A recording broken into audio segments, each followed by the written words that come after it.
Hello friends, myself doctor Virendra. आप सभी का हमारे इस यूट्यूब चैनल में स्वागत है। तो आज इस लेक्चर में हम बात करेंगे कुछ इम्पॉर्टेंट एमसीक्यूज़ के बारे में, जो कि जो आपका 14 नवंबर को केजीएमयू का फार्मासिस्ट एग्ज़ाम होने वाला है, उसमें पूछे जा सकते हैं, या फिर जो आपका आरआरबी रेलवे का एग्ज़ाम होने वाला है, उसमें पूछे जा सकते हैं। तो आइए स्टार्ट करते हैं। पहला क्वेश्चन है, फार्माकोकाइनेटिक्स इज, यानी जो फार्माकोकाइनेटिक्स है वो क्या है। तो इसमें जो ऑप्शन है, the study of biological and therapeutic effect of drug, the study of absorption, distribution, metabolism and excretion of drug, the study of mechanism of drug action and the study of method of new drug development. ये चार option है। तो इसमें हम देखें जो pharmacokinetics है, जैसा कि हम जानते हैं कि फार्माकोकाइनेटिक्स में एब्जॉर्प्शन, डिस्ट्रीब्यूशन, मेटाबॉलिज्म और एक्सक्रीशन, ये चारों इंक्लूड होते हैं। तो इसमें जो आपका ऑप्शन नंबर बी है, ये आपका जो इसमें सही होगा, क्योंकि इसमें एब्जॉर्प्शन, डिस्ट्रीब्यूशन, मेटाबॉलिज्म और एक्सक्रीशन चारों की जो है बात की गई है। अब बात करते हैं क्वेश्चन नंबर 2 के बारे में। व्हाट डज फार्माकोकाइनेटिक्स इंक्लूड, यानी ये क्वेश्चन जो है ये भी फार्माकोकाइनेटिक्स से रिलेट करता है। इसके जो ऑप्शन है, complication of drug therapy, drug biotransformation in the organism, influence of drug on metabolism process, influence of drug on gene. तो इसमें जो ऑप्शन नंबर 2 है, ठीक है, इस ये जो है आपका इसमें सही है, क्योंकि ऑप्शन नंबर 2 में जो है बायो ट्रांसफॉर्मेशन की बात की गई है, और जो बायो ट्रांसफॉर्मेशन होता है वही जो है क्या होता है, मेटाबॉलिज्म होता है। ठीक है, वही क्या होता है, मेटाबॉलिज्म होता है। तो ये आपका जो है ऑप्शन नंबर 2 इसमें सही हो गया।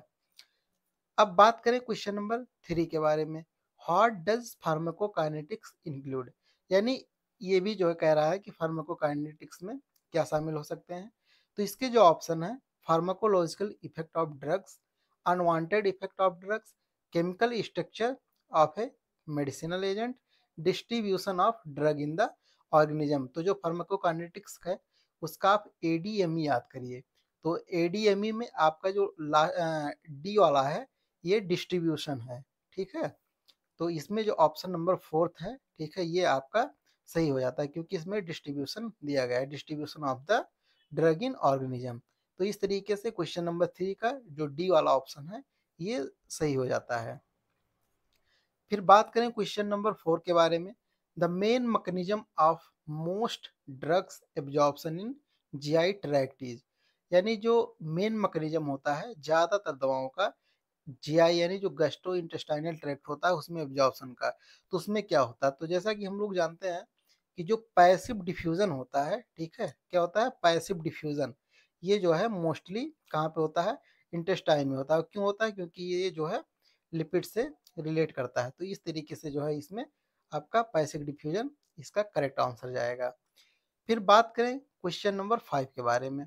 What kind of substances can not permeate membranes bye passive diffusion, यानी किस तरीके के या किस प्रकार के पदार्थ हैं जो कि जो मेम्ब्रेन्स है, ठीक है, उसको परमिएट यानी जो उसको क्रॉस नहीं कर सकते बाय पैसिव डिफ्यूजन।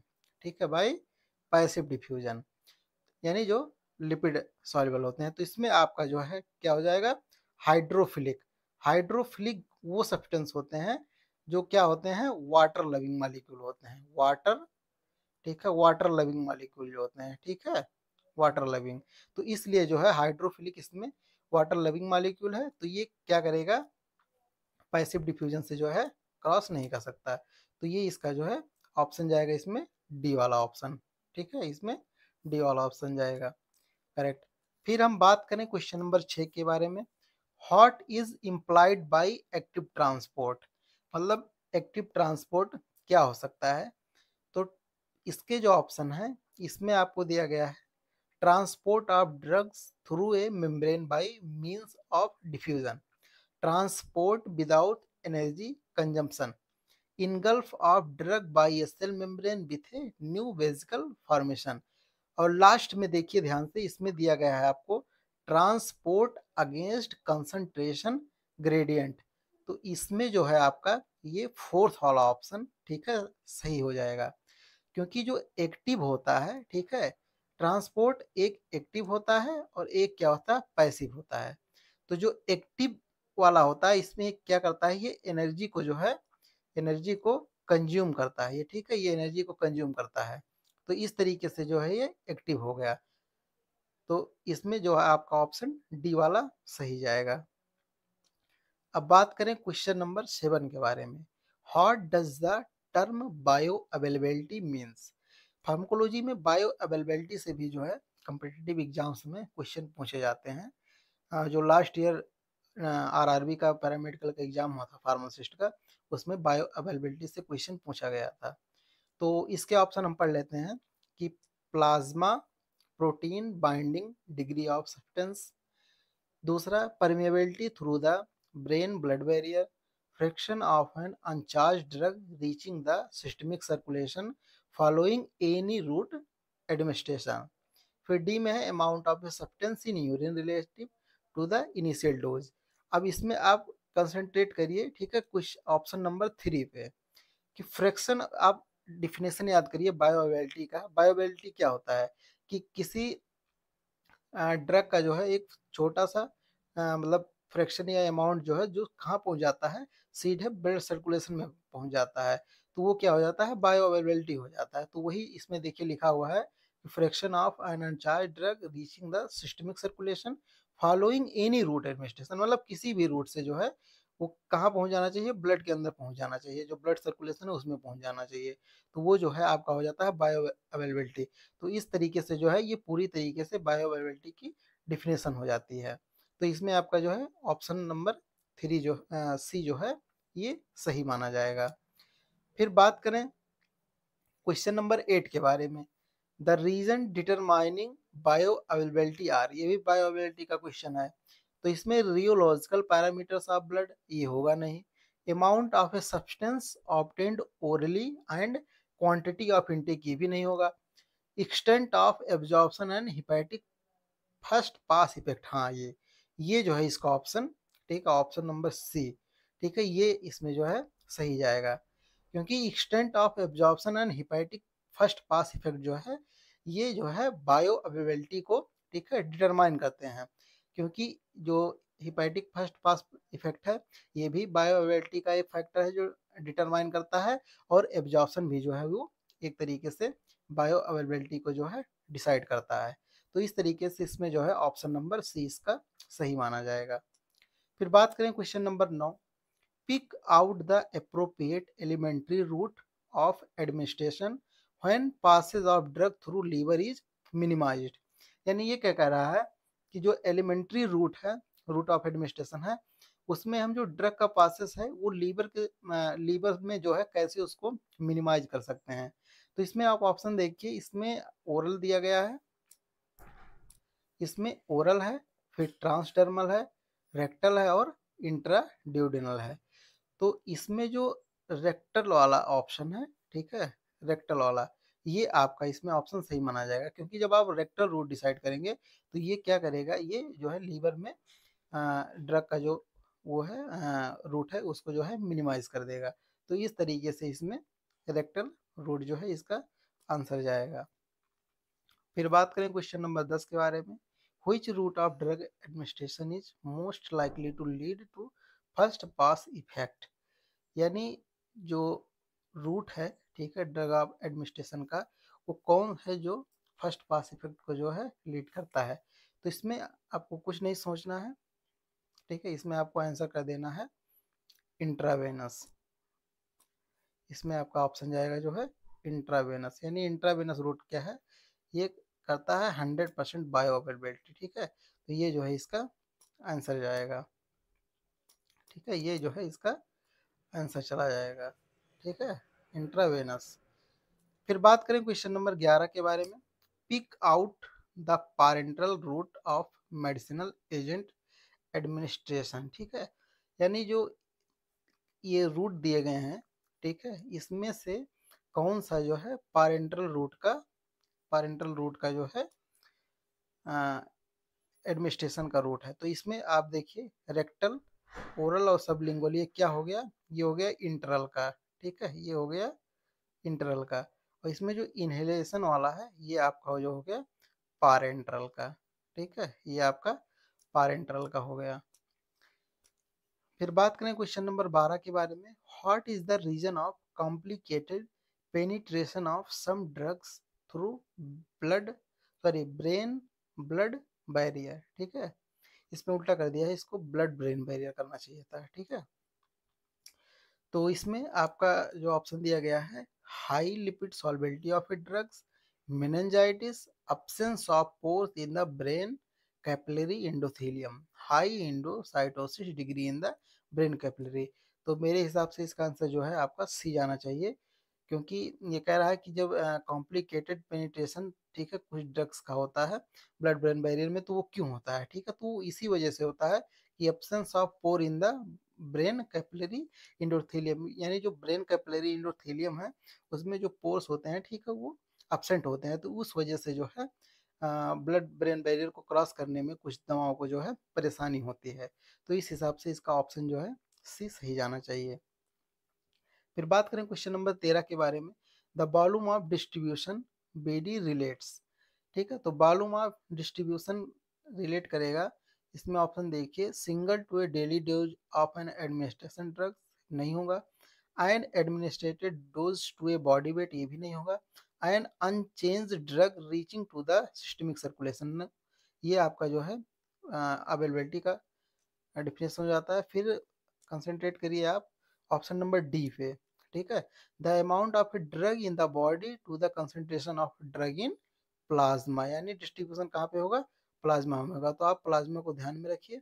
तो इस तरीके से जो है ये आपका ऑप्शन नंबर डी इसमें सही जाएगा कि the volume of distribution relates the amount of a drug in the body to the concentration of a drug in plasma. अब हम बात करें अगले क्वेश्चन नंबर 14 के बारे में, the term bio transformation includes the following. एक बात यहाँ पे ध्यान रखिए कि अगर आपको कहीं पे बायो ट्रांसफॉर्मेशन लिखा है तो उसको आप सीधे सीधे मेटाबॉलिज्म से याद करिए, ठीक है, आप समझ जाइए कि जो यहाँ पे किसकी बात हो रही है, मेटाबॉलिज्म के बारे में बात हो रही है। तो the term bio availability sorry bio availability या bio transformation includes the following, यानी इसमें सीधे सीधे क्या करना है हमें, बायो ट्रांसफॉर्मेशन या बायो अवेलेबिलिटी की डिफिनेशन पता करना है। तो the accumulation of substance in fat tissue ये गलत है, ठीक है, binding of substance with plasma protein ये भी गलत है, accumulation of substance in a tissue ये भी गलत है, ठीक है। इसमें ऑप्शन जो आपका सही जाएगा वो जाएगा the, process of physiochemical and biochemical alteration in a drug in the body, ये जो है आपका ऑप्शन इसमें सही जाएगा डी, ठीक है, ऑप्शन नंबर डी यहाँ पे आपका सही जाएगा, process of physiological and biochemical alteration of a drug in the body, क्योंकि जो बायो ट्रांसफॉर्मेशन होता है वो उसका जो एक्ट डिजनरेशन करता है, कुछ जो दवा का मॉलिक्यूल होता है, ठीक है, उसको एक्सक्रीट कर देता है और कुछ को जो है एक्टिव मेटाबोलाइट में ट्रांसफर कर देता है। तो ये जो है इस तरीके से इसका ऑप्शन नंबर डी सही जाएगा। फिर बात करें क्वेश्चन नंबर 15 के बारे में, bio transformation of A medicinal substance result in, ठीक है, यानी जो बायो ट्रांसफॉर्मेशन होता है वो मेडिसिनल सब्सटेंस का क्या परिणाम देता है, तो इसमें आपका होता है easier distribution and faster urinary excretion, ठीक है, इसमें क्या करता है, faster urinary excretion, slower urinary excretion, easier distribution in organism, high binding membranes, तो इसका ऑप्शन जो नंबर ए सही जाएगा, ठीक है। अब हम बात करें क्वेश्चन नंबर 16 के बारे में, which of the following process proceed in the second phase of bio transformation, यानी जो बायो ट्रांसफॉर्मेशन या मेटाबॉलिज्म हो उसका सेकंड फेज क्या होता है, तो सेकंड फेज होता है एसिटाइलेशन, ठीक है, इसको याद रखिए, इंपॉर्टेंट क्वेश्चन है, इसमें सेकंड क्या होता है, एसिटाइलेशन होता है, ठीक है, यानी एसिटिक एसिड का जो है इसमें कंजुगेशन होता है तो उसको एसिटाइलेशन बोला जाता है। तो ये आपका हो गया क्वेश्चन नंबर 16। अब बात करें क्वेश्चन नंबर 17 के बारे में, half life is the time required to, यानी सीधे सीधे हाफ लाइफ टाइम का डिफिनेशन पूछ रहा है। तो इसमें ऑप्शन पढ़ लेते हैं, change the amount of drug in plasma by half during elimination, metabolize half an introduce drug into the active metabolite, absorb a half an induced drug, bind a half an introduced drug to the plasma protein.